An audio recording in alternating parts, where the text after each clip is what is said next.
ठाकरे गटाचे नेते राजन विचारे यांनी ठाण्यातील पावसाळ्यापूर्वीच्या कामांचा आढावा घेण्यासाठी एक बैठक बोलावली होती। शहरातील पावसाळ्यापूर्वी अपूर्ण राहिलेल्या कामांमुळे राजन विचारे यांनी अधिकाऱ्यांना चांगलंच धारेवर धरलं। यावेळी ठाणे पालिकेचे आयुक्त सौरभराव हे देखील उपस्थित होते। ठाण्यातील न झालेली नालेसफाई, धोकादायक वृक्ष, इमारती, त्याचबरोबर अनधिकृत होर्डिंग बाबत विचारे यांनी निवेदन दिलं।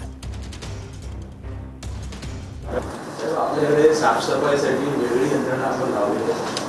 पूर्वी ही महापालिकाच्या अखत्यारीमध्ये ह्या पेट्यांवरती साफसफाई केली जाते। आता प्रत्येक विभागासाठी साहेब गटारासाठी पण वेगळी यंत्रणा आहे, साफसफाई रस्त्यावरची आहे।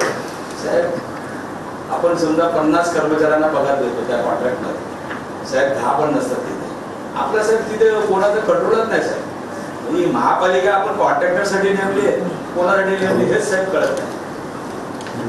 आता साहेब आतापर्यंत खपून घेतलं, ह्याच्यापुढे खपून घेतला।